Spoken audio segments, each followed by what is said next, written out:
Easter celebrates the resurrection of Jesus, but what are the facts behind the story as old as Christianity itself? Well, here with his take is Fox News contributor and senior pastor of First Baptist Church in Dallas, Pastor Robert Jeffress. Good morning. Thanks for being with us.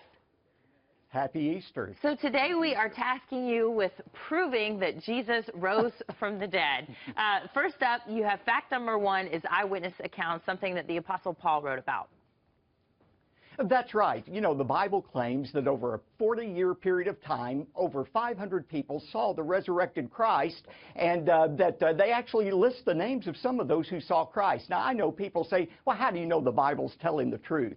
Just suppose that today a book was written that claimed that 3 days after Ronald Reagan's funeral, June 11, 2004, he rose from his grave in Simi Valley and appeared to 500 people, and it listed the people. That book would be laughed off the shelves. It wouldn't survive a first printing, and yet the Bible has endured for 2,000 years because of its credibility.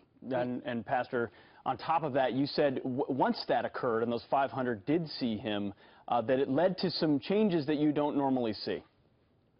That's right. There were extraordinary changes in social customs over a short period of time. Within 5 weeks of the alleged resurrection of Jesus, you had 10,000 Jews in Jerusalem who suddenly gave up their most cherished beliefs, 1,400 years of their religion, to follow a new religion of this rabbi named Jesus. As one historian said, something big must have happened. Well, that something big was the resurrection of Jesus from the dead. And then the Pentecost. Amazing. And then third, you point to the empty tomb. Right, and that's the most compelling evidence. You know, our friend Bill O'Reilly says in Killing Jesus, for 2,000 years, the body of Jesus hasn't been found. That's a historical fact. Now, people say, well, it was stolen. The body was stolen. But think about this. Who stole the body? I mean, the Roman and the Jewish officials, they had no motivation to. They wanted to keep that body in the grave to make sure there was no claim of resurrection.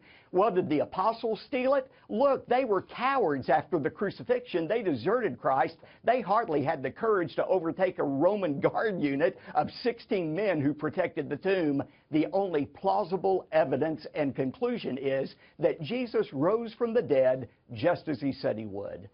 All right, Pastor Robert Jeffress, happy Easter to you, and thanks for joining us on Fox and Friends. We really appreciate your time on this special Sunday. Thank you.